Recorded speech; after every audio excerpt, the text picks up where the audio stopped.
સ્ત્રી જીવનની 3 ગંદી સચ્ચાઈઓ જે દરેક પુરુષોએ જરૂર જાણવા જોઈએ. નમસ્કાર મિત્રો, નેવિકા સ્ટોરીમાં તમારું સ્વાગત છે. આજે અમે તમને એક એવી અદ્ભુત અને રહસ્યમય કથા સંભળાવવા જઈ રહ્યા છીએ જેને સાંભળીને ખરેખર તમારા રૂંવાડા ઊભા થઈ જશે. શું તમે જાણો છો કે એકવાર ગૌમાતાએ યમરાજને સ્ત્રીના જીવનની એક એવી કડવી અને દિલ દહલાવી દે તેવી સચ્ચાઈ બતાવી હતી જે દરેક પુરુષ અને સ્ત્રીએ જરૂર જાણવી જોઈએ. ખાસ કરીને વિવાહ કરતા પહેલા દરેક પુરુષે સ્ત્રીઓ સાથે જોડાયેલું આ ગૂઢ રહસ્ય અવશ્ય જાણી લેવું જોઈએ, ત્યારબાદ જ વિવાહના બંધનમાં બંધાવવું જોઈએ. આ સાથે જ આ કથામાં યમરાજ દ્વારા ગૌમાતાને આપવામાં આવેલા એક એવા વરદાનનો પણ ઉલ્લેખ છે જેના અનુસાર જો કોઈ સ્ત્રી ભલે તે કેટલી પણ પાપી કેમ ન હોય, જો ગાયને એક વિશેષ વસ્તુ ખવડાવી દે છે તો યમરાજ તેના કરોડો પાપ ચપટીમાં માફ કરી દે છે અને તેને તમામ કષ્ટોમાંથી મુક્ત કરી દે છે. તેથી ભલે તમે સ્ત્રી હો કે પુરુષ, જીવનને સાચી દિશા આપનારી આ અત્યંત જ્ઞાનવર્ધક અને રહસ્યમય કથાને અંત સુધી પૂરા ધ્યાનથી જરૂર સાંભળો. માન્યતા છે કે આ પવિત્ર કથાને સાંભળવા માત્રથી મનુષ્યના જન્મજન્માંતરના કોટી પાપ નષ્ટ થઈ જાય છે. આ અત્યંત પ્રાચીન કાળની વાત છે. મધ્ય દેશના એક સુંદર નગરમાં એક અત્યંત પવિત્ર અને શાંત સ્વભાવવાળી ગૌમાતા રહેતી હતી. તેમણે પોતાનું સંપૂર્ણ જીવન માત્ર પરોપકાર અને મનુષ્યોની નિઃસ્વાર્થ સેવા કરવામાં વિતાવ્યું હતું. સમયની સાથે તે ગૌમાતા વૃદ્ધ થઈ ગઈ હતી અને પછી એક દિવસ સંધ્યાકાળના સમયે તેમણે અત્યંત શાંતિપૂર્વક પોતાના પ્રાણ ત્યાગી દીધા. જેવું ગૌમાતાએ પોતાનો અંતિમ શ્વાસ લીધો અને શરીર છોડ્યું, યમલોકથી 2 યમદૂત ધરતી પર તે પુણ્ય આત્માને લેવા માટે આવી પહોંચ્યા. તે કાળા વેશધારી અને વિશાળકાય યમદૂત અત્યંત આદર અને સન્માન સાથે ગૌમાતાના સૂક્ષ્મ શરીરને યમરાજની સમીપ યમપુરી લઈ ગયા. યમલોકનું દ્રશ્ય અત્યંત ભવ્ય હતું, જ્યાં મહાન ન્યાયાધીશ ધર્મરાજ યમરાજ પોતાના વિશાળ સિંહાસન પર બિરાજમાન હતા. તેમની બરાબર બાજુમાં ચિત્રગુપ્ત મહારાજ તમામ પ્રાણીઓના કર્મોનો લેખાજોખા લઈને ઉપસ્થિત હતા. યમદૂતોએ આદરપૂર્વક ગૌમાતાની આત્માને યમરાજ સમક્ષ પ્રસ્તુત કરી અને હાથ જોડીને વિનમ્રતાથી કહ્યું કે હે ધર્મરાજ, અમે આ પુણ્ય આત્માને તમારી સમક્ષ લાવ્યા છીએ. હે ધર્મરાજ, આ એ જ મહાન ગૌમાતા છે જેમણે પોતાનું સંપૂર્ણ જીવન માત્ર માનવોના કલ્યાણ અને પોષણમાં અર્પિત કરી દીધું. હવે આ પોતાની પશુ યોનિઓનું કઠિન ચક્ર પૂરું કરીને તમારા ન્યાય હેતુ અહીં ઉપસ્થિત થઈ છે. યમદૂતોની વાત સાંભળીને યમરાજે પોતાની ગંભીર અને તેજસ્વી દ્રષ્ટિ તે શાંત ગૌમાતા પર નાખી. તેમણે અત્યંત કોમળ અને સ્નેહભરી વાણીમાં કહ્યું કે હે ગૌમાતા, પૃથ્વી લોક પર તે તારા અમૃત સમાન દૂધથી અનેક પ્રાણીઓનું પાલનપોષણ કર્યું છે. તે નિઃસ્વાર્થ ભાવે માનવોને જીવનદાન આપ્યું અને ભૂલથી પણ ક્યારે કોઈ જીવનું અનિષ્ટ નથી કર્યું. તે સદા સ્વયં કષ્ટ સહ્યા પરંતુ બીજાનું હંમેશા હિત જ કર્યું છે. તારા આ જ મહાન અને નિઃસ્વાર્થ પુણ્યકર્મોના ફળ સ્વરૂપ હવે તને એક ઉચ્ચતર અને શ્રેષ્ઠ જન્મ પ્રાપ્ત થશે. આ સાંભળીને ગૌમાતા અત્યંત શાંત ભાવથી યમરાજની વાણી સાંભળતી ચૂપચાપ હાથ જોડીને ઊભી રહી. યમરાજે પોતાની વાત આગળ વધારતા કહ્યું કે અમારા શાસ્ત્રો અનુસાર પશુ યોનિઓમાં ગૌ યોનિને અત્યંત પવિત્ર અને પુણ્યદાયી માનવામાં આવી છે. તે તારા શ્રેષ્ઠ કર્મોથી આ યોનિને પૂરી રીતે સાર્થક કરી દીધી છે. તેથી તારા પુણ્યોના પ્રતિફળ સ્વરૂપ હવે તારો આગલો જન્મ મનુષ્યની દેહમાં થશે અને તને એક સ્ત્રીનો જન્મ પ્રદાન કરવામાં આવશે. માનવ જીવન મળવું અત્યંત દુર્લભ અને પરમ સૌભાગ્યની વાત હોય છે. આટલા પુણ્યો પછી સ્ત્રીનું સુંદર શરીર પામીને તું હજુ પણ મહાન કર્મ કરી શકીશ. આ સ્વયં ઈશ્વરની ઈચ્છા છે અને તારું પરમ સૌભાગ્ય. યમરાજનો આ ન્યાય અને નિર્ણય સાંભળતા જ જ્યાં એક બાજુ પ્રસન્નતા થવી જોઈતી હતી, ત્યાં જ ગૌમાતાના મુખ પર અચાનક એક વિચિત્ર ભય અને ઊંડા વિષાદની છાયા છવાઈ ગઈ. તે આ વરદાન સાંભળીને થરથર કાંપવા લાગી અને તેના નેત્રોમાંથી આંસુઓની અવિરલ ધારા વહેવા લાગી. વિના એક પળ ગુમાવ્યા અચાનક ગૌમાતાએ યમરાજના ચરણોમાં સ્વયંને સમર્પિત કરી દીધી અને ફૂટીને રડતા ગીડગીડાવીને કહેવા લાગી કે હે ધર્મરાજ, હે પ્રભુ, મને આ વરદાન કદાપી ન આપશો. મારી તમને હાથ જોડીને વિનંતી છે, કૃપા કરીને મને મનુષ્ય યોનિમાં સ્ત્રીનો જન્મ બિલકુલ ન આપશો. ગૌમાતાનું આ અપ્રત્યાશિત નિવેદન સાંભળીને સ્વયં યમરાજ પણ પૂરી રીતે ચકિત રહી ગયા. તેમના નેત્રો આશ્ચર્યથી ફેલાઈ ગયા અને દરબારમાં સન્નાટો છવાઈ ગયો. આસપાસ ઊભેલા શક્તિશાળી યમદૂત પણ અવાક થઈને એકબીજાનું મોઢું જોવા લાગ્યા. યમલોકના ઇતિહાસમાં આવો પ્રતિવાદ તેમણે પહેલાં ક્યારેય સાંભળ્યો નહોતો કે કોઈ જીવ માનવ જન્મ જેવું અત્યંત દુર્લભ અને શુભ ફળ આ રીતે ઠુકરાવી દે. યમરાજે પોતાના આશ્ચર્યને કાબૂમાં કરતા અત્યંત ગંભીર અને સંયત સ્વરમાં પૂછ્યું કે હે ગૌમાતા, તું આ કેવી વિચિત્ર વાત કહી રહી છે? માનવ યોનિ અને તે પણ સ્ત્રીનો જન્મ પ્રાપ્ત કરવો કોઈ સાધારણ વાત નથી. ત્રણેય લોકના અસંખ્ય જીવ આ દુર્લભ વરદાન મેળવવા માટે સદાય લાલાયિત રહે છે. આ તો તારા મહાન પુણ્યોનું સીધું પ્રતિફળ છે કે તને અતુલનીય સૌભાગ્ય મળવા જઈ રહ્યું છે. પછી તું આવા શુભ અવસરને અસ્વીકાર કેમ કરી રહી છે? મનુષ્ય તન પામીને તું ઈશ્વરનું વધુ ધ્યાન કરી શકીશ, જે તારા માટે સીધો સ્વર્ગનો માર્ગ પ્રશસ્ત કરશે. પરંતુ ગૌમાતાએ રડતા રડતા પોતાનું માથું હલાવ્યું અને અત્યંત દુઃખભરી કાંપતી વાણીમાં બોલી કે હે ધર્મરાજ, તમે મને આ સ્ત્રી જન્મના બદલે ભલે કોઈ પણ અન્ય નીચ યોનિમાં ફરીથી જન્મ આપી દો. તમે ઈચ્છો તો મને એક વિશેલો સર્પ બનાવી દો, કોઈ ભયંકર વીંછી કે કીડામકોડા બનાવી દો, અથવા તો કોઈ ખૂંખાર પિશાચ યોનિમાં ધકેલી દો. ત્યાં સુધી કે તમે મને ઘોર નરકની યાતનાઓમાં પણ મોકલી દો. હું તે બધું જ ખુશી ખુશી સહન કરવા તૈયાર છું. પરંતુ હે પ્રભુ, મારી કરબદ્ધ પ્રાર્થના છે કે કૃપા કરીને મને ભૂલથી પણ સ્ત્રીનો જન્મ ન આપશો. ગૌમાતાની આવી વિનયપૂર્ણ છતાં અત્યંત દ્રઢ આગ્રહભરી વાણી સાંભળીને યમલોકમાં સન્નાટો છવાઈ ગયો અને સ્વયં ધર્મરાજ પણ સ્તબ્ધ રહી ગયા. થોડીવાર માટે તો ન્યાયના દેવતા યમરાજ પણ નિશ્ચલ અને વિચારમગ્ન થઈ ગયા કે આખરે એવું શું ભયંકર કારણ છે કે એક અત્યંત પુણ્યતમા ગૌમાતા સ્ત્રી યોનિને નરકની કઠોર યાતનાઓ કરતાં પણ વધુ કઠિન માનીને ઠુકરાવી રહી છે. યમરાજે પોતાનો સંશય પ્રગટ કરતા પૂછ્યું કે હે ગૌમાતા, મનુષ્ય જન્મ તો મોટા ભાગ્યે મળે છે. પછી તું એક સ્ત્રીના જન્મથી આટલી બધી ભયભીત કેમ છે? તું તો સ્વયં સદા માતૃત્વ, કરુણા અને સેવાનું સાક્ષાત પ્રતીક રહી છે. નારી સ્વરૂપમાં તને આનાથી પણ વધીને સેવા અને અપાર સ્નેહનો અવસર મળત. તું આવા પવિત્ર સ્વરૂપનો તિરસ્કાર કેમ કરી રહી છે? આખરે શું કારણ છે કે તું પશુ કે પિશાચ બનવું સ્વીકારી રહી છે, પણ માનવ સ્ત્રી બનવું તને જરાય સ્વીકાર્ય નથી? યમરાજના આ ગંભીર પ્રશ્ન પર ગૌમાતાએ પોતાના વહેતા આંસુ લૂહ્યા અને એક ઊંડો દર્દભર્યો શ્વાસ લીધો. તેમણે અત્યંત વ્યથિત અને ભારે સ્વરમાં ઉત્તર આપ્યો, હે ધર્મરાજ, પૃથ્વી લોક પર રહેતા મેં એક નારીના જીવનનું જે હૃદયવિદારક અને કડવું સત્ય પોતાની આંખોથી જોયું છે, તેણે મારા હૃદયને લી કરી દીધું છે અને એક ઊંડો ઘા છોડી દીધો છે. બસ આ જ તે ખૌફનાક કારણ છે કે હું સ્ત્રીના રૂપમાં જન્મ લેવાથી આટલી ડરું છું.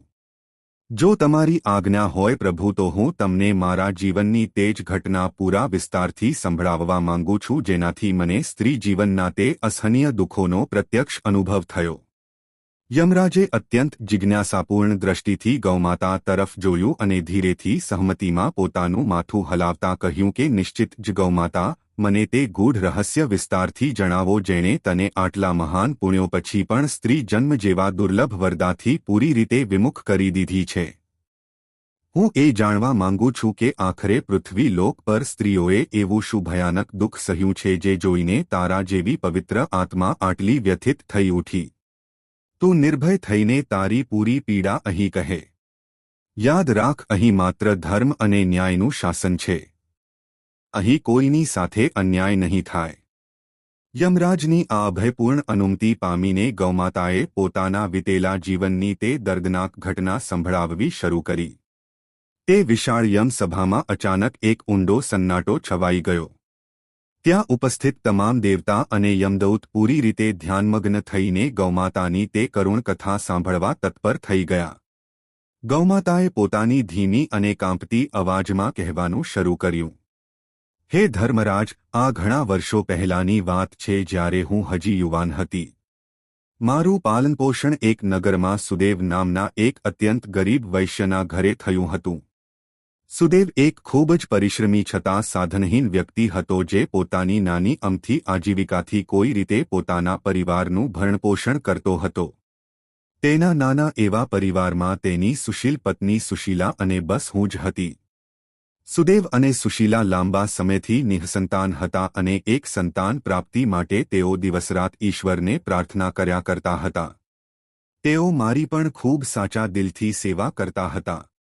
મને બિલકુલ પોતાના પરિવારના એક સભ્ય જેવો જ નિઃસ્વાર્થ પ્રેમ આપતા હતા અને હું પણ તેમના ઘરમાં મોટા સુખશાંતિથી મારું જીવન વ્યતીત કરી રહી હતી. થોડા સમય પછી ભગવાને તેમની પોકાર સાંભળી લીધી અને તેમની કૃપાથી સુદેવના ઘરે એક સંતાને જન્મ લીધો.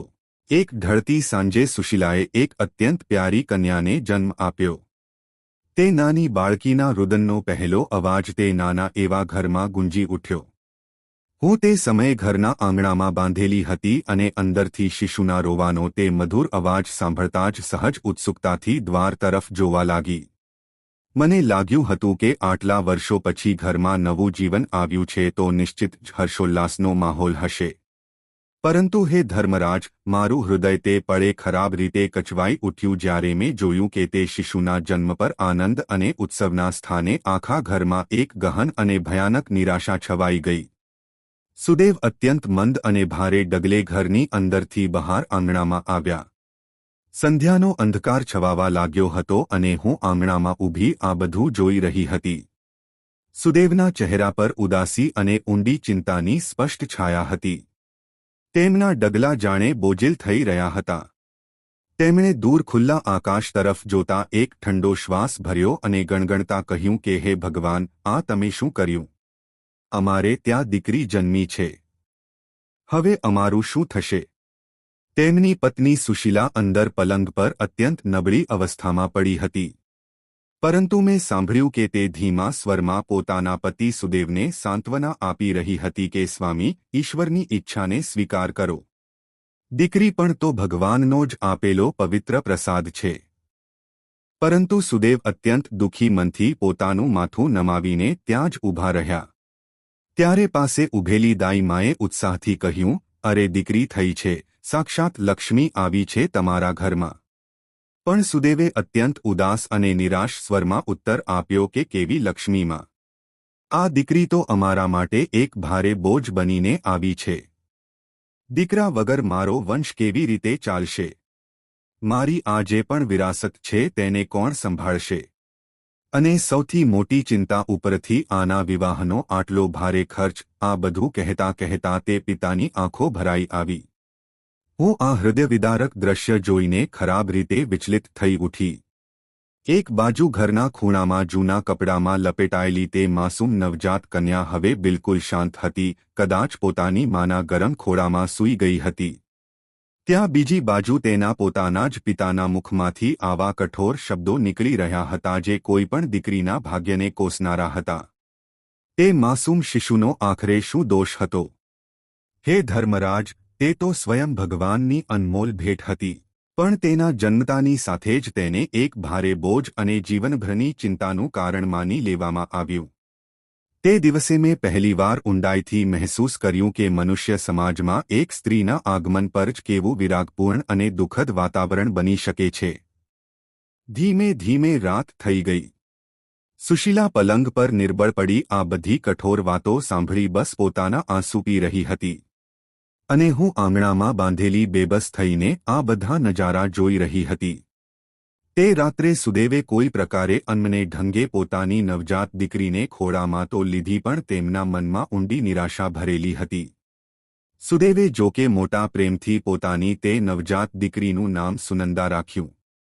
કદાચ તે પળે તેમના હૃદયના કોઈ ઊંડા ખૂણામાં એક પિતાનો સ્વાભાવિક સ્નેહ ઉમટી આવ્યો હશે. પણ તેમના મુખ પર જે સ્મિત હતું તે માત્ર નામ માત્રનું હતું. ધીમે ધીમે સમય પોતાની ચાલે વીતવા લાગ્યો. દુઃખ, દરિદ્રતા અને તંગી હોવા છતાં સુદેવ અને સુશીલાએ પોતાની દીકરી સુનંદાનું લાલનપાલન કરવાનું પ્રારંભ કર્યું. સુનંદાએ પોતાના જન્મથી જ મારી છાતીનું દૂધ પીને પોતાનું પોષણ મેળવ્યું હતું.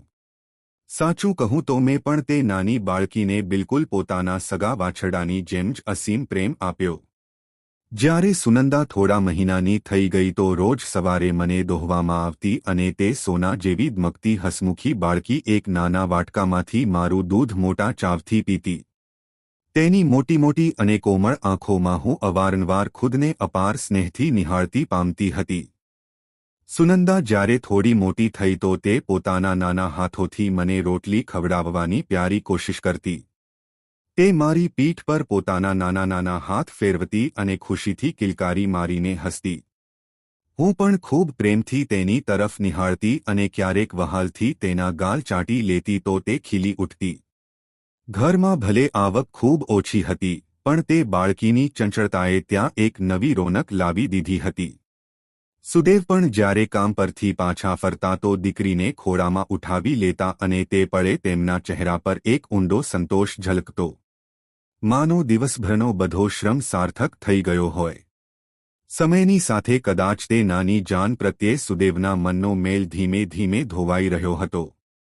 જો કે ભવિષ્યની ઊંડી ચિંતાઓ અવારનવાર એક મજબૂર પિતાના કપાળ પર કરચલી બનીને ઉભરી આવતી હતી.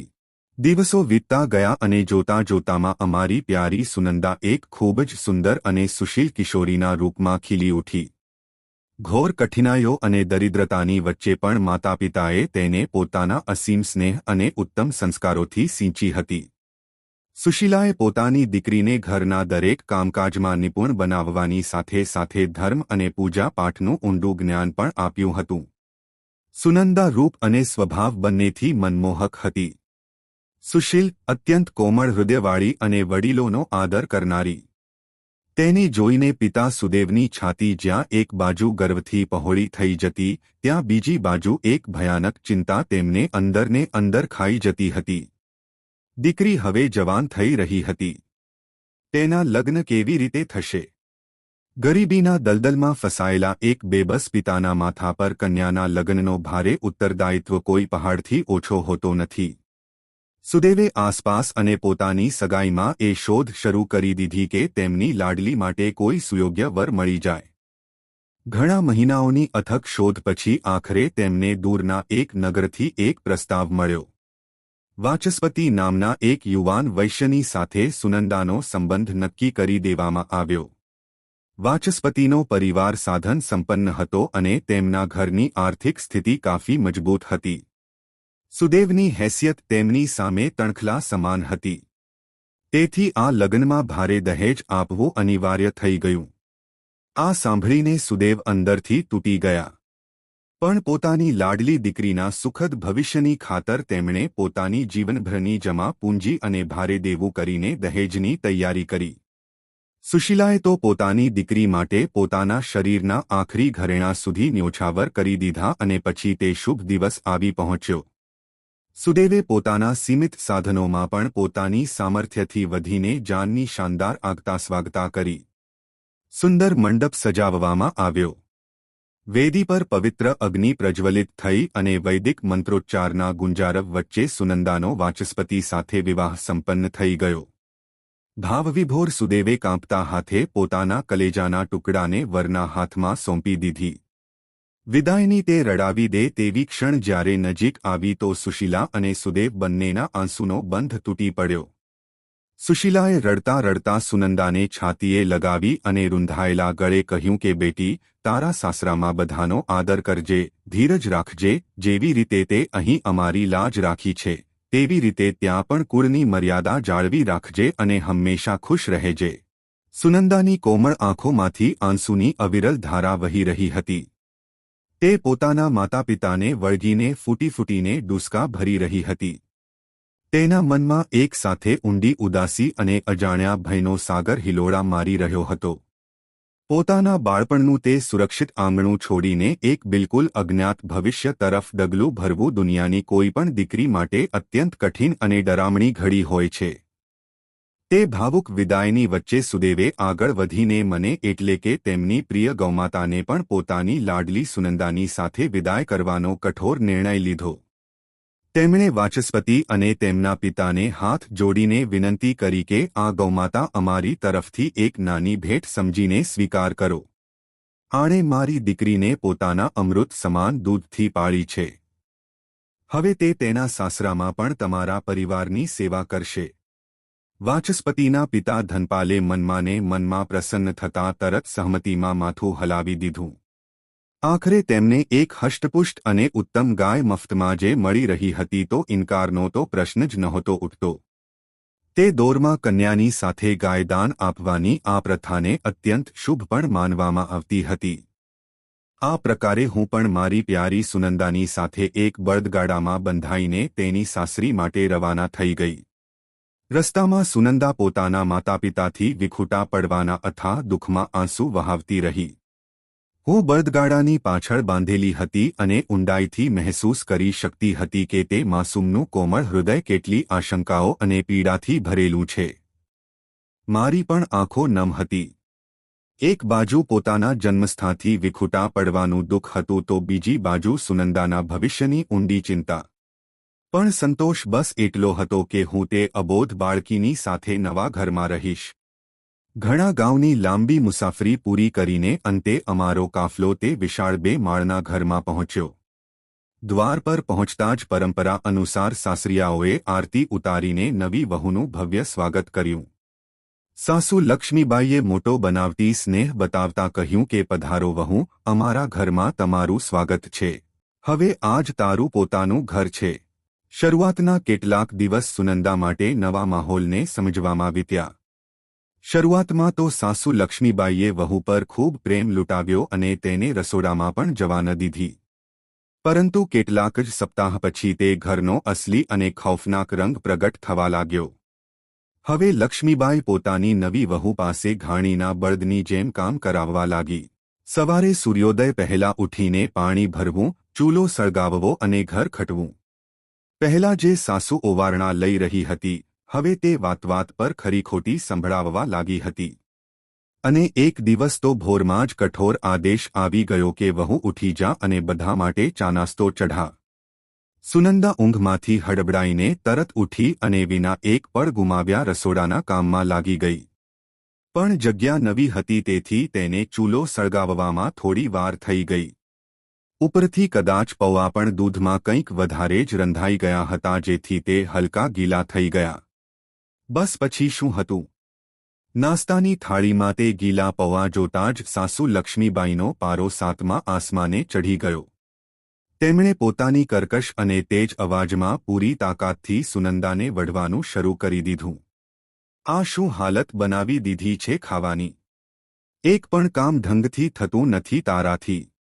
પિયરમાં તારી માએ કંઈ શીખવ્યું પણ છે કે નહીં? બિચારી સુનંદા અચાનક થયેલો હુમલો જોઈને ખરાબ રીતે સકપકાઈ ગઈ અને કાંપતા કાંપતા બોલી કે માતાજી, મારાથી ભૂલ થઈ ગઈ, આગળથી હું પૂરું ધ્યાન રાખીશ. તે મનહૂસ દિવસે મેં પહેલીવાર પોતાની આંખોથી જોયું કે જે ઘરમાં થોડા જ સમય પહેલા આ નવી વહુને સાક્ષાત લક્ષ્મી માનીને આટલું ભવ્ય સ્વાગત થયું હતું, ત્યાં હવે તેના આત્મસન્માનને હિનભિન્ન કરવામાં અને તેને અપમાનિત કરવામાં જરાય વાર ન લાગી. જોતા જોતામાં આ ઘરમાં અપમાન અને પ્રતાડના રોજનો જ એક સિલસિલો બની ગયો. જરા વાતે સાસુનો ગુસ્સો જ્વાળામુખીની જેમ ફાટી નીકળતો. ક્યારેક લોટ બાંધવામાં થોડી વાર થઈ જાય તો તીખા તાણા મળતા કે પિયરમાં શું રાણી બનીને બેઠી રહેતી હતી જે એક નાના કામમાં આટલો વખત લાગી રહ્યો છે. અને ક્યારેક જો ધોયેલા કપડામાં જરા પણ ખામી રહી જાય તો ઝેર પીધેલા શબ્દો સાંભળવા મળતા કે તારી માએ તને કંઈ પણ નથી શીખવ્યું શું? હદ તો ત્યારે થઈ જતી જ્યારે સસરા ધનપાલ પણ દરેક વાત પર પોતાની પત્નીની જ હામાહા મિલાવતા. જો દિવસભર ખટીને સુનંદા ક્યારેક થોડી થાકેલી દેખાય તો તેઓ પણ તીખો કટાક્ષ કરવામાં ચૂકતા નહીં કે આ વહુને તો કામ કરવાની કોઈ આદત જ નથી, જુઓ જરા કેવી હંમેશા સુસ્ત પડી રહે છે. વાસ્તવિકતા તો એ હતી કે રાત દિવસ ખટવાને કારણે સુનંદાની ઊંઘ ક્યારે પૂરી જ નહોતી થઈ શકતી. તેથી તે પ્રાયઃ એક બોજિલ અને થાકેલો ચહેરો લઈને ફરતી રહેતી. પણ તે ઘરમાં તેને આરામ આપનાર કે તેનું દર્દ સમજનાર કોઈ નહોતું. ધીમે ધીમે તેના પતિ વાચસ્પતિએ પણ પોતાનો રંગ બદલવો શરૂ કરી દીધો અને તે પણ તેની સાથે અત્યંત ખરાબ વ્યવહાર કરવા લાગ્યો. વાત પર તે પણ તેને અપમાનિત કરતો અને ત્યાં સુધી કે ક્યારેક તેના પર હાથ પણ ઉઠાવવા લાગ્યો હતો. આ બધો ભયાનક અત્યાચાર જોઈને અને સાંભળીને મારી આંખોમાંથી બેબસ થઈને આંસુ વહેવા લાગતા હતા. આ વચ્ચે મારી સાથે પણ સાવકો વ્યવહાર શરૂ થઈ ગયો હતો. વાચસ્પતિના પરિવારમાં પહેલાથી જ 2 દુધાળી ગાય હતી જે ભરપૂર દૂધ આપતી હતી. મારી ઉંમર હવે વધી ગઈ હતી અને હાલમાં કોઈ વાહરડું ન હોવાને કારણે મેં પણ દૂધ આપવાનું લગભગ બંધ જેવું કરી દીધું હતું. આરંભમાં તો તેમણે 2 દિવસ સુધી મને ઠીક રીતે ઘાસપાણી આપ્યું. પણ જ્યારે તેમણે જોયું કે હું હવે તેમના કોઈ કામની નથી રહી અને દૂધની માત્રા બહુ ઓછી છે તો તેમણે મને ઘરની પાછળ એક ખુલ્લા અને સુનસાન ખૂણામાં બાંધી દીધી. ત્યાં ન તો તેજ તડકાથી બચવાનો કોઈ ઉપાય હતો અને ન તો વરસાદથી. બસ એક તૂટેલી હાપરીની આડ માત્ર હતી. ત્યાં જ પાસે કેટલીક બકરીઓ અને બીજા જાનવરો પણ બાંધેલા રહેતા હતા. મારા હિસ્સાનું ઘાસ પણ અવારનવાર ઓછું કરી દેવામાં આવતું હતું કારણ કે પરિવારનું પૂરું ધ્યાન પોતાની તે વધુ દૂધ આપતી ગાયો પર જ કેન્દ્રિત હતું. બિચારી સુનંદા દિવસભર ઘરના ભારેખમ કામોમાં ઘાણીની જેમ પીસાતી રહેતી. પણ જેવી તેને થોડી નવરાશ મળતી તે બધાની નજર બચાવીને છુપાઈને મારી પાસે આવી જતી. તે મારા માટે રસોડામાંથી બચેલી કોઈ સૂકીરૂખી રોટલી કે ઘાસનો એક નાનો ગઠ્ઠો લઈ આવતી અને મોટા પ્રેમથી પોતાના હાથે મને ખવડાવતી. જ્યારે હું તેની સૂની આંખોમાં જોતી તો ત્યાં મને હંમેશા આંસુ તરતા મળતા. તે પોતાના મોઢે કંઈ બોલતી નહીં પણ હું વગર કહે જ સમજી જતી કે તે માસૂમનું હૃદય કેટલી ઊંડી વ્યથા અને પીડાથી ભરેલું છે. ધીરેથી તે મને ગળે વળગી જતી અને ડૂસકા ભરી ભરીને રડવા લાગતી. મારા ગળામાં બાંધેલી તે ખરબચડી દોરી તેના ગરમ આંસુઓથી પૂરી રીતે ભીંજાઈ જતી. અને હું ચાહવા છતાં પણ તેના માટે કંઈ કરી ન શકતી. હું બસ પોતાની જીભથી તેના આંસુ ચાટીને તેને ધીરજ બંધાવવાની એક મૂક ચેષ્ટા કરતી રહેતી. આખરે એક ભયાનક રાત્રે મેં તેના કાંપતા હોઠો પરથી તેની પીડાના શબ્દો પણ સાંભળી જ લીધા. તે રાત્રે આકાશમાં ઝાંખી એવી ચાંદની છવાયેલી હતી.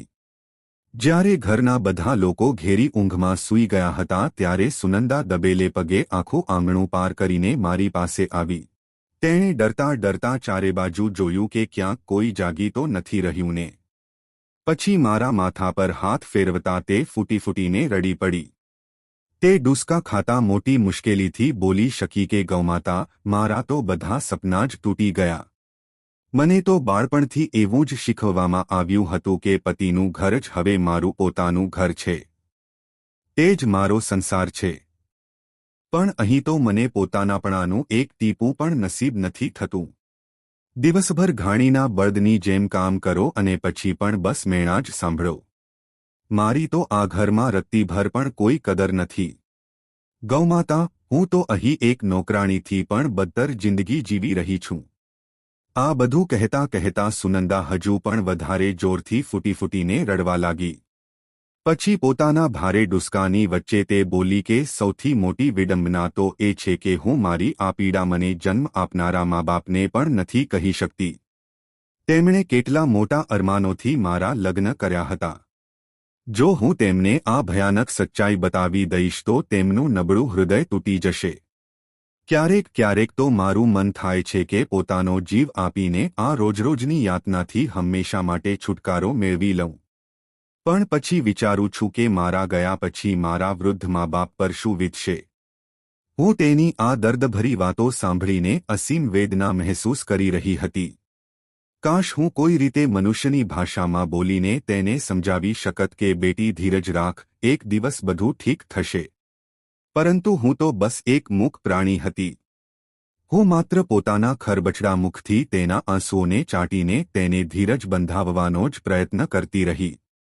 તે રાત્રે પહેલીવાર મને સ્ત્રી જીવનના આ કઠોર અને ખૌફનાક યથાર્થનો આટલો પ્રત્યક્ષ અને ઊંડો અહેસાસ થયો હતો.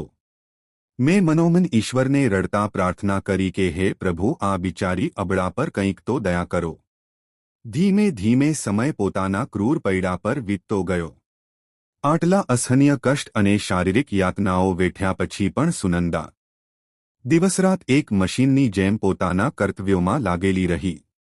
કેટલાક જ મહિનાઓ પછી તે નિષ્ઠુર પરિવારમાં એક સમાચાર આવ્યા. સુનંદા ગર્ભવતી થઈ ગઈ હતી. આ સમાચાર સાંભળીને સાસરિયાઓના કઠોર ચહેરા પર પણ થોડી પળ માટે એક સ્વાર્થી પ્રસન્નતા દેખાઈ. સસરા ધનપાલ અને સાસુ લક્ષ્મીબાઈને એ આશા જાગી ગઈ કે હવે તેમના પરિવારનો વંશ આગળ વધારનારો કોઈ પૌત્ર પ્રાપ્ત થશે. સુનંદાના પતિ વાચસ્પતિએ પણ આ શુભ સમાચાર સાંભળતા જ પોતાના ચહેરા પર જૂઠી પ્રસન્નતા લાવી દીધી અને ઈશ્વરનો ધન્યવાદ માન્યો. જેમ જેમ ગર્ભાવસ્થાના કઠિન મહિના વીતતા ગયા, સાસુએ તેને આરામ આપવાના બદલે રસોડા અને ઘરના ભારે કામોમાં હજુ પણ ખરાબ રીતે ઝોંકી દીધી. પોતાનું ભારે પેટ અને અત્યંત નબળું શરીર લઈને પણ તે બિચારી વહુ ચોકાવાસણ, ઝાડુ પોતા બધું જ કરતી રહી. તેની ચાલ હવે બહુ ધીમી પડી ગઈ હતી. મગર તે ઘરમાં કોઈને પણ તેના પર રત્તીભર દયા આવતી નહોતી. જો ક્યારેક તે કામથી ખરાબ રીતે થાકીને પડવાર માટે ક્યાંક બેસી પણ જાય તો તરત સાસુની તેજ દાંટ પડતી કે છોકરો જણનારીમાં શું આવી સુસ્તી કરે છે. સુનંદા કંઈ પણ બોલ્યા વગર ચૂપચાપ ઊભી થતી અને ફરીથી કામમાં લાગી જતી. ગર્ભાવસ્થાના 7મા મહિનામાં એકવાર પિયરથી ખબર આવી. પિતા સુદેવે એ સંદેશ મોકલાવ્યો કે તેઓ ઈચ્છે છે કે પ્રસૂતિ પહેલા થોડા સમય માટે દીકરીને પિયર લઈ જવામાં આવે જેથી તેની સારી રીતે દેખભાળ થઈ શકે. આના પર ધનપાલે મોટી ચાલાકીથી આનાકાની કરતા એવો જૂઠો જવાબ મોકલાવી દીધો કે અહીં બધું કુશળપૂર્વક છે. તમે જરા પણ ચિંતા ન કરો, અમે તેની બહુ સારી રીતે દેખભાળ કરી રહ્યા છીએ. હકીકત તો એ હતી કે સાસુ-સસરા જાણી જોઈને સુનંદાને પિયર મોકલવા નહોતા માંગતા. તેમને આ વાતનો ઊંડો ભય હતો કે જો તે ત્યાં ગઈ તો ક્યાંક પોતાના માતાપિતાને પોતાના ઉપર થઈ રહેલા આ ભયાનક દુઃખોની સચ્ચાઈ ન બતાવી દે. આ પ્રકારે સુનંદાને પોતાની પ્રસૂતિના અંતિમ સમય સુધી તે નરક સમાન સાસરીમાં જ રહેવું પડ્યું. સમય પોતાની નિર્દય ગતિથી વીતતો રહ્યો. મેં જોયું કે પોતાના આખરી મહિનાઓમાં સુનંદા બેહદ દુર્બળ અને કંગાલ જેવી થઈ ગઈ હતી. તેનો ખીલેલો ચહેરો હવે પૂરી રીતે પીળો પડી ગયો હતો અને આંખોની નીચે ઊંડા કાળા કુંડાળા બની ગયા હતા. તે પોતાની કમર પકડીને મોટી મુશ્કેલીથી ડગલા ભરી શકતી હતી. પણ છતાં સતત કામમાં લાગેલી રહેતી હતી. તેના અંદર પલી રહેલા નાના શિશુનો ભાર તો હતો જ પણ તેનાથી પણ ક્યાંય વધારે ભારે તેના પર તે સાસરિયાઓની અંતહીન અપેક્ષાઓ અને મેણાનો બોજ હતો. હું તેને આ દયનીય હાલતમાં જોઈને રોજ અંદરને અંદર લોહીના આંસુ રડતી હતી. એક દિવસ જ્યારે તે મને પાણી નાખવા આવી તો નબળાઈને કારણે અચાનક ચક્કર ખાઈને તે પડતા પડતા બચી. મેં તડપીને બહુ જોરથી અવાજ કાઢ્યો, માનો હું ઘરના લોકોને સાવધાન કરવા માંગતી હતી કે કોઈ દોડીને આવે પણ ત્યાં કોઈ આવ્યું નહીં. ઉલટું સાંજે જ્યારે લક્ષ્મીબાઈને આ ઘટનાની ખબર પડી તો તેમણે સુનંદાને જ આ કઠોર ઠપકો આપ્યો કે તને તારી હાલતનો જરાય ખ્યાલ નથી, શું ઠીકથી સંભાળીને નથી ચાલી શકતી. સુનંદા બસ એક ઊંડો ઠંડો શ્વાસ ભરીને રહી ગઈ. અંતે તે ખૌફનાક ઘડી પણ આવી જ ગઈ. એક અત્યંત અંધારી અને ડરામણી મધરાતનો સમય હતો જ્યારે સુનંદાને અચાનક તેજ પ્રસવ પીડા શરૂ થઈ. તે અસહનીય દર્દથી જોરજોરથી ચીસ પાડવા લાગી. તેની કણસતી દર્દનાક અવાજ સાંભળીને આખા ઘરમાં એક અફરાતફરી અને હલચલ મચી ગઈ. ગભરાયેલી લક્ષ્મીબાઈએ તરત પાસેની દાઈને બોલાવી લીધી. દર્દથી તડપતી સુનંદાને ઘરની અંદર એક નાના અંધારા રૂમમાં સુવડાવી દેવામાં આવી. હું તે વખતે પહવાડેના ઘૂપ અંધારામાં બાંધેલી હતી. પણ અંદરથી આવતી સુનંદાની તે દર્દનાક ચીસો સાંભળીને મારું કલેજું ફાટી રહ્યું હતું. પોતાની પ્યારી બાળકીની આ હાલત પર હું પણ ખરાબ રીતે વ્યાકુળ થઈને જોરજોરથી રંભાવવા લાગી. માનો હું પણ તેની અસહનીય પીડાને પોતાના અંદર મહેસૂસ કરી રહી હતી. કલાકો સુધી પ્રસવની તે ભયાનક પીડા ચાલતી રહી. આખરે ભોરની આસપાસ તે સન્નાટાને ચીરતા એક નવજાત શિશુના રોવાનો પહેલો અવાજ ગુંજી ઉઠ્યો. સુનંદાએ એક નાની બાળકીને જન્મ આપ્યો હતો. હા હે ધર્મરાજ, એક કન્યાએ આ નિષ્ઠુર દુનિયામાં પોતાની આંખો ખોલી હતી. દાઈએ તરત તે બાળકીને એક જૂના કપડામાં લપેટી અને બહાર આવીને ખબર આપી કે દીકરી થઈ છે. આ સાંભળતા જ સાસુ લક્ષ્મીબાઈનો ચહેરો એવો ઉતરી ગયો માનો કોઈ વજ્ર પડ્યું હોય. સસરા ધનપાલે પણ એક ઊંડો નિરાશાભર્યો શ્વાસ છોડ્યો અને પોતાનું માથું પકડીને બેસી ગયા. વળી વાચસ્પતિ જે દ્વાર પર બેચેન થઈને ઊભો હતો તે સાંભળીને પૂરી રીતે સ્તબ્ધ રહી ગયો. બીજી બાજુ પ્રસવના તરત પછી સુનંદાની હાલત બહુ ઝડપથી બગડી ચૂકી હતી. અત્યંત રક્તસ્રાવને કારણે તે પૂરી રીતે અર્ધચેતન અવસ્થામાં પડી હતી અને તેના શ્વાસ રૂંધાવા લાગ્યા હતા. દાઈએ અંદરથી ગભરાઈને જોરથી બૂમ પાડી કે વહુનો શ્વાસ તૂટી રહ્યો છે, જરા ગરમ પાણી અને કોઈ સાફ કપડું લાવો, જલ્દી કરો. થોડીવાર સુધી ઘરમાં એક અજીબ અફરાતફરી મચી રહી. મેં બહાર બાંધેલા સુનંદાની ક્ષીણ થતી ચીસો સાંભળી જે ક્રમશઃ ધીમી અને પછી એકદમ શાંત થઈ ગઈ. અને પછી અચાનક અંદરથી દાઈના રોવાના અને વિલાપ કરવાના અવાજ આવ્યા કે ઓહ, આ તો ગઈ, ભગવાને આને ઉઠાવી લીધી. આ ભયાનક શબ્દો સાંભળીને હું અંદર સુધી ધ્રુજી ઉઠી. મારી પ્યારી સુનંદા, જેને મેં પોતાની સામે બાળપણથી હસતી ખેલતી જોઈ હતી, તે આટલી નાની ઉંમરમાં આ દુનિયાને છોડીને ચાલી ગઈ. મારી આંખો સામે એકદમ ઘોર અંધકાર છવાઈ ગયો. પરંતુ સૌથી મોટી હેરાનીની વાત તો એ હતી કે ઘરની અંદર વહુના મોત પર કોહરામ મચવાના બદલે એક ભયાનક અને રહસ્યમય સન્નાટો પ્રસરી ગયો. થોડીવાર પછી સસરા ધનપાલ તે રૂમમાંથી બહાર આવ્યા.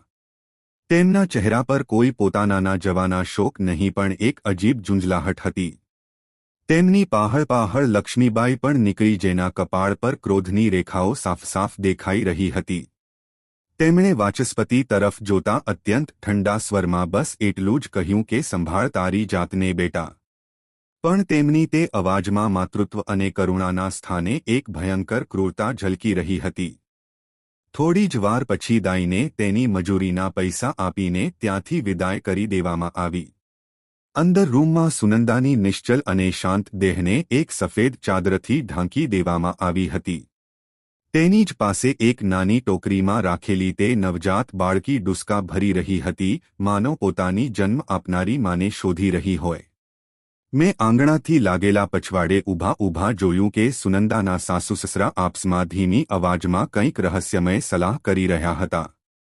લક્ષ્મીબાઈ ગુસ્સાથી ફૂંફાડો મારતા કહી રહી હતી કે અમારે તો પોતાના વંશ માટે પૌત્ર જોઈતો હતો, આ કલમુખી વહુ તો એક પૌત્રી આપીને પોતે ચાલી ગઈ. હવે આ છોકરી અમારે શું કામની? આને પાળશે કોણ? અને સમાજના લોકો પણ ઉલટું અમને જ દોષ આપશે. આના કરતાં તો સારું એ જ છે કે આજે જે આફત અમારા માથે આવી છે તેને અહીં જ હંમેશા માટે ખતમ કરી દઈએ. મેં ધનપાલને થોડા કાંપતા સ્વરમાં કહેતા સાંભળ્યા કે આ તું શું કહી રહી છે? તે એક નવજાત છે, આવા માસૂમને મારવું તો મહાપાપ હશે. પરંતુ લક્ષ્મીબાઈએ તરત તીખા અને કઠોર સ્વરમાં ઉત્તર આપ્યો કે તો પછી શું કરીએ? પાળીએ આ આફતને અને કાલે આના લગ્ન માટે ફરીથી માથાપચ્ચી કરીએ. અમને પહેલાં જ આ વહુએ મોટો દગો આપી દીધો છે, હવે આ છોકરી અમારાથી નહીં પડાય. તેથી ચૂપચાપ આનો અંત કરવો જ પડશે. અને કાલે દુનિયાને કહી દઈશું કે બાળકી જન્મ સમયે જ મરી ગઈ હતી. ધનપાલે ગભરાઈને આમ તેમ જોયું અને પછી હામી ભરતા કહ્યું કે ઠીક છે. લક્ષ્મીબાઈએ સ્ફૂર્તિથી તે નાની બાળકીને એક જાડા કપડામાં કસીને લપેટી અને ધનપાલ તરફ વધારતા કઠોરતાથી બોલી કે હવે તારા હાથ ન કાંપવા જોઈએ. હજી રાત બહુ ઊંડી છે અને આપણને કોઈ નથી જોઈ રહ્યું. હે ધર્મરાજ, હું આ બધું જોઈને પૂરી રીતે સ્તબ્ધ હતી. મેં જોયું કે ધનપાલ તે માસૂમ અને બેબસ જાનને કપડામાં કસીને બાંધેલી સીધી કૂવા પાસે લઈ ગયા. મારી સમજમાં નહોતું આવતું કે હું અનર્થને રોકવા માટે શું કરું. મારા ખીલાની જાડી દોરી જમીનમાં ઊંડાઈ સુધી ગળેલી હતી. હું મારો પૂરો જોર લગાવીને પણ તેને નહોતી છોડાવી શકતી. મારે માત્ર એક મૂક અને બેબસ પ્રાણી થઈને આ ઘોર અધર્મ પોતાની આંખોથી જોવો પડી રહ્યો હતો. ક્ષણભરમાં જ ધનપાલે તે કપડામાં લપેટેલું નાનું શરીર તે ઊંડા કૂવામાં ઉછાળી દીધું. અચાનક એક ઘૂંટાયેલી ચીસ અને પાણીમાં એક હલકા હબકાનો અવાજ આવ્યો અને પછી ચારે બાજુ એક ખૌફનાક સન્નાટો છવાઈ ગયો. હું તે ક્ષણે આ બરબરતા જોઈને પાગલ જેવી થઈ ગઈ. મારા આંસુ અને ભયંકર ક્રોધથી મારું હૃદય જાણે ફાટવા લાગ્યું. મેં પૂરી તાકાતથી જોરથી ચિલ્લાવીને રંભાવવાનું શરૂ કરી દીધું. માનો હું ચીસીને આખા સંસારને આ જઘન્ય પાપની ખબર આપવા માંગતી હતી. મારી તે તેજ અવાજ સાંભળીને લક્ષ્મીબાઈ એક પળ માટે ઠીટકી, પછી તેજીથી મારી પાસે આવીને દાંત પીસતા ફૂંફાડી કે ચૂપ કર બદબખ્ત જાનવર, તારી જ આ મનહૂસ ગઠરીની સાથે આ મનહૂસ આવી હતી અભાગી ગાય. અને તેમણે સાચે જ પોતાના ક્રોધમાં એક ભારે લાઠી ઉઠાવીને મને જોરથી મારી દીધી, જેથી હું દર્દથી બિલબિલાઈ ઉઠી. ધનપાલે પણ ફૂસફૂસાવીને અને પોતાની આંખો બતાવીને મને ચૂપ રહેવાનો ખૌફનાક ઇશારો કર્યો. આગલી જ પળે તે બંને હત્યારા અંદર લોટી ગયા, માનો ત્યાં કંઈ થયું જ ન હોય. હું ત્યાં જ સુધબુધ ખોઈને ઊભી રહી ગઈ. તે કૂવાના કાળા અને ઊંડા પાણીમાં મારી આંખોની સામે હમણાં જ એક નિર્દોષ જીવન હંમેશા માટે સમાઈ ચૂક્યું હતું. તે નાની બાળકી જે હજી આ દુનિયામાં આવી જ હતી, વગર પોતાની આંખો ખોલે જ પાછી પોતાની માની પાસે ચાલી ગઈ. એવો વિભત્સ અને હૃદયહીન કાંડ મેં મારા જીવનમાં પહેલાં ક્યારેય નહોતો જોયો. તે કાળી રાત પછી તે ઘરમાં બધું જ એકદમ સામાન્ય હોવાનો જૂઠો અભિનય કરવામાં આવવા લાગ્યો. સવાર થતાં જ આખા ગામમાં એ જૂઠી ખબર ફેલાવી દેવામાં આવી કે દુર્ભાગ્યવશ પ્રસૂતિ દરમિયાન વહુ અને બાળકી બંને ચાલ્યા ગયા. આસપાસના લોકો આવ્યા, પોતાની ઔપચારિક સંવેદનાઓ વ્યક્ત કરી અને ચાલ્યા ગયા. કોઈને પણ આ ભયાનક સચ્ચાઈની ભનક સુદ્ધા ન લાગી. હા, મારા જીવનમાં એક મોટું પરિવર્તન ચોક્કસ આવી ગયું હતું. હવે તે ઘરમાં મારા હોવા કે ન હોવાનો કોઈને કોઈ ભાન જ ન રહ્યો. મારી સુનંદાના ગુજરતા જ માનો મારા પર દયા બતાવનાર પણ કોઈ નહોતું બચ્યું. મને તે પાછલા આંગણામાં તે જ ખીલે બાંધેલી રહેવા દેવામાં આવી, બિલકુલ ઘાસ અને પાણી વગર. 2-3 દિવસ સુધી હું સતત ભૂખીત્રસી પોતાના ખીલા પાસે ઊભી બસ તે દરવાજાને નિહાળતી રહી, જે બાજુથી હરરોજ મારી પ્યારી સુનંદા હસતા હસતા આવતી હતી. તે મને પંપાળતી હતી, પોતાના હાથે રોટલી ખવડાવતી હતી. પણ હવે તે દરવાજો હંમેશા માટે સૂનો થઈ ચૂક્યો હતો. અને મારા વારંવાર પુકારવા પર પણ ત્યાંથી કોઈ નહોતું આવતું. શરૂમાં તો હું જોરથી રંભાવીને પોતાનું દુઃખ અને ભૂખ પ્રગટ કરતી રહી. પણ દરેક વખતે કાં તો કોઈ મારી અવાજને અનસુની કરી દેતું અથવા તો ક્યારેક ધનપાલ દૂરથી જ હઠહઠ કહીને મને પથ્થર મારી જતો. હવે મને સારી રીતે સમજાઈ ગયું હતું કે આ ક્રૂર લોકોએ મને તડપીને મરવા માટે એમ જ છોડી દીધી છે. હું ભૂખત્રસથી અત્યંત ક્ષીણ અને નબળી થઈ ગઈ હતી. દૂધ ન આપતી મારા જેવી વૃદ્ધ ગાયથી હવે તેમને કોઈ પ્રયોજન કે સ્વાર્થ નહોતો રહ્યો. મારી સામે હવે સિર્ફ મોતનો અંધકાર હતો. મારી પ્રાણપ્રિય સુનંદા જઈ ચૂકી હતી અને તેની નવજાત દીકરીની નિર્મમ હત્યા હું પોતાની આંખોથી જોઈ ચૂકી હતી. હવે મારા અંદર જીવવાની કોઈ ચાહ પણ શેષ નહોતી. ઉપરથી પાણી અને ઘાસ વગર મારું વૃદ્ધ શરીર પણ જવાબ આપી રહ્યું હતું. અંતતઃ એક એવી મનહૂસ સાંજ આવી કે હું બિલકુલ નિશક્ત થઈને ધડામ દઈને ધરતી પર પડી ગઈ. મારી આંખોની સામે ધીમે ધીમે અંધારું છવાવા લાગ્યું અને મારા શ્વાસ ધમણની જેમ તેજ ચાલવા લાગ્યા. પોતાના તે આખરી ક્ષણોમાં મારી આંખોમાંથી આંસુઓની એક અવિરલ ધાર વહી નીકળી.